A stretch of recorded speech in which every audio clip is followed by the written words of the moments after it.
Hello mga ka-Ashi!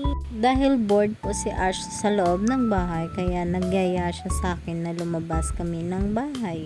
Dito lang naman po kami umiikot-ikot sa labas lang. Di naman po kami lumalayo talaga dito sa street namin. So for today's video po, sasagot ako ng mga common question about po kay Ash. Yung common talaga is tinatanong sa akin kung lalaki ba siya. Si Ash po ay isang babaeng aso. Ash po yung pangalan niya kasi yung tatay niya mahilig po sa mga Pokemon. Yung bida po dun ay si Ash. Kaya Ash yung pinangalan niya. Tsaka maiksi lang kaya madaling sabihin. Next po, tinatanong rin kung ilang taon na po siya. Si Ash po ay 3 years old noong June 24. Maliit lang talaga siya. Hindi naman siya lumalaki. Siguro, nag-stop nung lumaki si Ash nung mga 1.5 year. Akala ko nga di na yan lalaki. Pero medyo humaba pa at tumaas ng konti. Then, nagtatanong rin kung saan ko po nakuha si Ash. Kung binili ko ba o hiningi. Si Ash po ay nakita ng kapatid ko sa Iloilo Adoption Dogs and Cats. Doon namin po siya nakita. Almost 6 weeks na ata siya nung time na yun. Kung gusto niyo pong makita yung mga baby videos niya po, meron din po kaming uploaded dito. Nagtatanong rin po kung tinatalian ba siya or ano. Since baby po siya, dito na talaga siya sa loob ng bahay. Never po yan tinalian sa labas, tsaka pinabayaan lang sa labas. Dito po siya sa may taas. Tapos, wala pong tali pag nasa loob. Pag nasa labas, yan po, nilalagyan po siya ng tali. Then, kung ano po bang kinakain niya, usually yung ano lang po, yung, kung ano kinakain namin, yun lang yung kinakain niya. Pero, nagdo-dog food rin, pero hindi talaga yung papakainin lang siya ng dog food.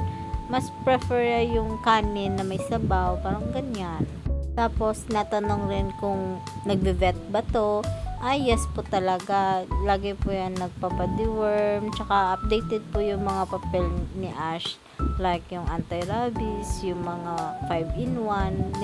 Nire-renew po namin yun yearly. Kaya kung nakikita nyo po sa ibang vlog namin na pumupunta siya ng Bacolod, kasi po yung may papel po siya kasi, kaya hihingi na lang kami sa vet namin ng certificate para pwede namin siya madala sa Negros. Mahirap po kasi may requirement po pag dinadala mo yung aso sa Negros, may sinasubmit ka pa sa online, tapos hihingin mo pa yung parang response para madala mo yung aso mo dun. Pero pag pumupunta naman po si Ash sa Guimaras, wala naman pong problema. Parang need lang ata na lagyan mo ng busal yung bibig niya, tsaka lagyan na ng tali. Pero hindi naman nire-required na ilagay mo talaga sa cage. Pero pag umupo ka dun sa ferry, dapat dun ka lang banda sa likod para hindi siya makadisturbo sa ibang tao. Pero hindi naman siya pasaway sa ferry, uupo lang talaga po yan. Kaso, pag sa jeep na po, mahirap na minsan si Ash isakay. Kaya, kung mag-jeep naman, kailangan po yung makuha kong upuan, yung front seat na katabi ng driver. Para babayaran ko na lang po siya para makasakay siya. Pero ngayon po, nakastay po si Ash ngayon sa Oton. Dito po kay Yan sa bahay nila. Kasi mas secure ako pag dito siya kasi dito yung mama ni Yan. Nakakain talaga si Ash. Binibilan talaga ni tita ng ulam. Pero pag dun sa boarding house ko, umuwi po ako ng hapon na. Minsan gabi na kami kumakain. Kaya gabi rin siya kumakain. Hindi kasi si Ash sanay kumain ng dog food lang talaga. Gusto niya yung kanin, tsaka yung may ulam. Di kami dun sa bee house. Mahilig kami na lagi na lang prito or ano.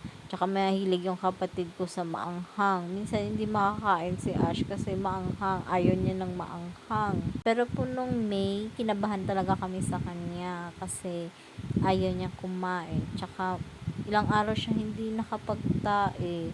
Ang hirap-hirap. Tapos nilalagnat. Baba. Tapos tataas bigat. Tapos wala na. Tapos parang feel ko na stress siya. Kaya nung time na yun, pinavet talaga siya. Yun, binigyan ng gamot. buti na lang after a week, gumaling rin. Ngayon, okay na, magana na siya kumain. Yan lang, binavitamins lang talaga siya para hindi siya ma-stress talaga. Kasi pag umaga, sila lang yung naiiwan ako, nagwo-work ako. Tapos gabi na ako uuwi. Ako yung hinahanap kasi ngayon wala si Yan. Mahirap din sa kanya kasi kala niya lagi siyang iniiwan. Sabi nga ni tita, yung mama niyan, na kung pag umalis na ako, pag umaga, umaakyat na siya dito sa second floor. Tapos, bababa na lang yan pag dumating na akong nung gabi. Kaya kung tanghali, minsan, hindi na siya kumakain. Kaya, ewan, ako, ayaw niya. Pero pag gabi naman, kumakain siya.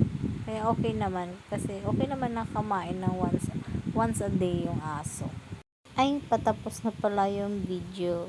Wait for part 2 na lang po. Bye!